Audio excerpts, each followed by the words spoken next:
এই আহত হওয়া এবং আজকের এই শাহাদাত বরণ, তার আগেও ব্যক্তিগতভাবে আমি তার বক্তব্য খুব শুনতাম। আমি সবচেয়ে বেশি, আজকেও আমি আমাদের পরম শ্রদ্ধেয় আমাদের কুমিল্লা মহানগর হেফাজতে ইসলামের সংগ্রামী আমির আল্লামা মুফতি শামসুল ইসলাম জিলানী সাহেব হুজুরকে বলছিলাম যে আমি তার বক্তব্য যখন শুনতাম, তার মাথা নাড়ানো, তার হাত নাড়ানো, এটা দেখে আমি কলিজা দিয়ে এটা বুঝতাম যে তার এই কথাগুলো কোনো রকম নাটক বা মেক নয়, বরং হৃদয় উৎসারিত কথা। বক্তব্য অনেকেই দেয়, অনেক সুন্দর সুন্দর স্বপ্ন দেখায়, অনেক লম্বা লম্বা হুঙ্কার ছাড়ে, কিন্তু আমি ইয়াকিনের সাথে এই কথা স্পষ্ট বুঝেছি যে শহীদ শরীফ ওসমান হাদি তার জবান আর তার দিল বরাবর ছিল। সে হৃদয়ে যা লালন করেছে তা জবানে উচ্চারণ করেছে।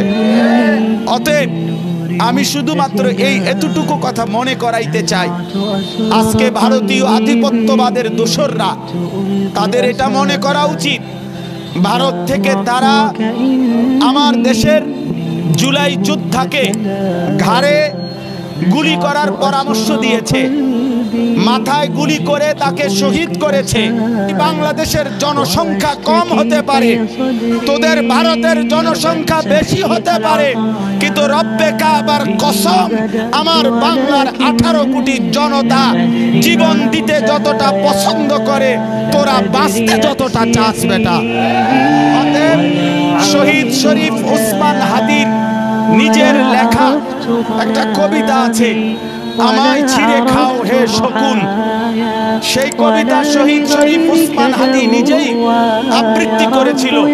সে বলেছিল যে আধিপত্যবাদের দোসররা আমার সারা দেহ ছিঁড়ে ছিঁড়ে খাও, কিন্তু আমার মাথা খাইও না, অর্থাৎ আমি মাথা বিক্রি করব না।